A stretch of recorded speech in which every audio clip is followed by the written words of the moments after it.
Ouija boards. They are said to make spirit communication possible and open portals to the afterlife. Now, whether you believe in them or not, there are countless stories of people messing around with them and seemingly having very bad outcomes. So here are 5 cases where that very thing has happened. Let's start with Angela Jackson, a mum of 2 who had a terrifying encounter after playing with an Ouija board. She had always been interested in paranormal things and always wanted to try an Ouija board, but during a clairvoyant show, Angela's dad, who had passed away 20 years ago, apparently came through and told Angela that he knew she was thinking about trying one and told her not to do so, as no good would come from it.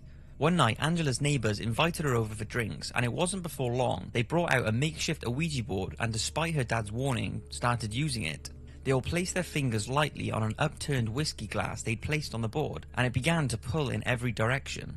Robert, who was taking part, asked, "Who is it you want to speak to?" and the glass spelled out Angela. Then, all of a sudden, it spelled out die. The Ouija board then said, "I was murdered, just like you're going to be." Angela then asked, "Who are you?" and the glass quickly spelled out Satan.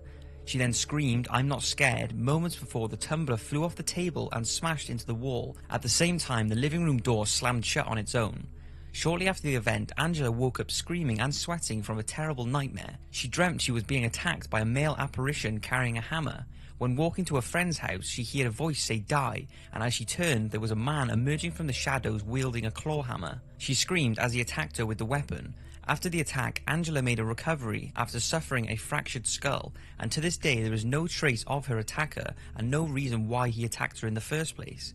Angela strongly believes it is linked to a Ouija board session and said if she had have listened to her dad's warning, maybe none of this would have happened. Jessica and her best friends decided to try an Ouija board one night as they didn't think it was going to work. They made a makeshift board using some paper and used a regular drinking glass as a pointer. At first nothing much happened, but eventually the pointer started moving extremely fast and they could hardly keep their fingers on it. It started spelling out names and words without them even asking questions. It spelled out the words murder and lust, and soon after Jessica decided to stop the session as they were by now getting freaked out. After that, everything went back to normal, but Jessica started waking up at 3 AM every night with an unexplained feeling of dread, which had never happened before. One night whilst walking up the road, Jessica and her friend claimed they saw a black figure of a man leaning on a fence staring at them outside what was the haunted house of their neighbourhood. That very night, Jessica woke up to the feeling of being pinned face down on her bed by what felt like a strong man.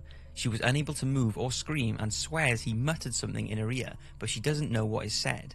A few days after the event, her grandma, who claims to be very perceptive to the paranormal, came in and said she and Jessica's mum felt there was a presence in the house.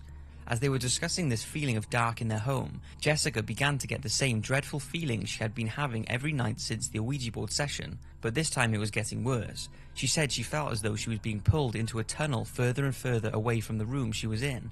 When Jessica tried to tell her mum she didn't feel right, she couldn't talk or move, and felt as though something was trying to control her. She finally managed to scream, "There's something wrong with me," but the next thing she knew, her sister was beside her hugging her, and she was crying and shaking uncontrollably.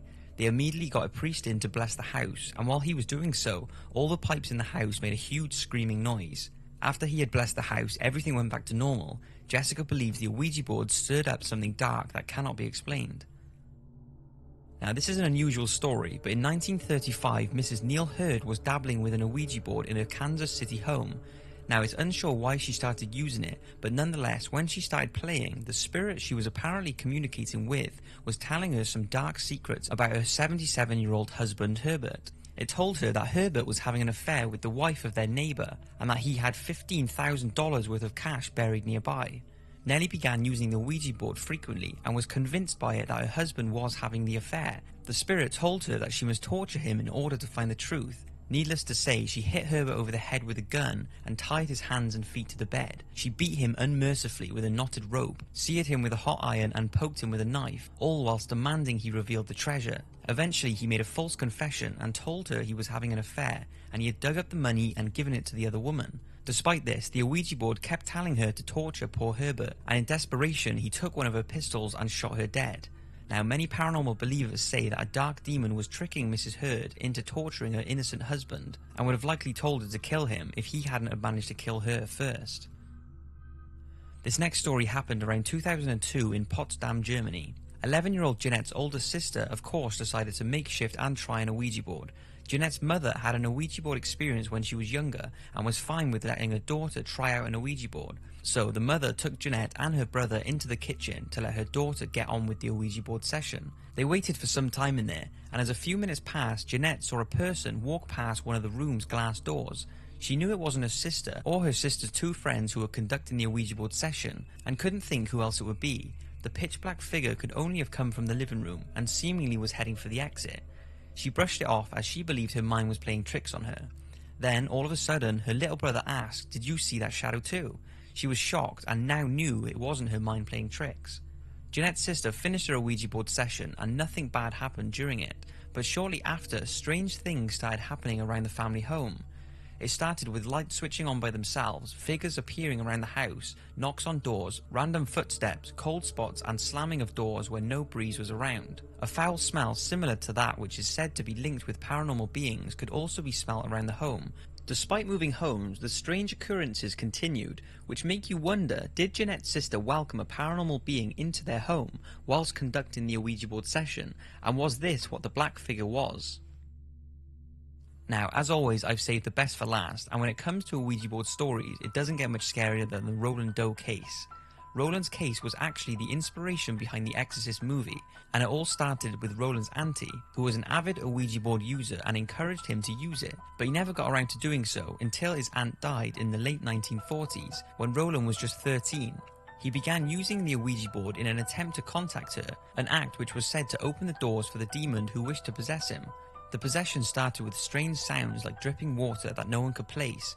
Eventually, religious artifacts began to quake and fly off the walls, and unexplained footsteps and scratching noises could be heard around Roland's family home. But if scratches on the walls wasn't bad enough, they began to appear on the boy's body, including words that seemed to have been carved into his flesh by unseen claws.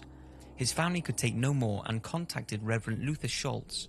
Reverend Schultz put the boy in for medical and psychiatric tests to try and find out if Roland was suffering from any medical conditions. After finding no medical explanation for these disturbing events, Roland was to spend the night in Luther's home in order to be observed by him. He allegedly witnessed some strange events. A heavy armchair in which the boy sat on seemingly tilted on its own and tipped over. Schultz concluded that there was evil at work, and a Lutheran rite of exorcism was to be immediately carried out on possessed Roland. After an excruciating exorcism which took multiple rituals and caused the priests involved many injuries, the devil was said to be banished from the boy's fragile body, but Roland was left with the mental scars of what had happened. Thankfully though, Roland now happily lives out his life with his family, never to speak of the event again. Many people consider the Ouija board nothing more than a toy, and that it's simply an ideomotor response that makes the Ouija board appear to move, and others believe that the board has the ability to accurately predict the future and can harbour terrible and evil forces. Regardless of your views, please be considerate towards others, and don't forget to share any experiences you may have had using one. Thanks for watching, and see you next week for another video.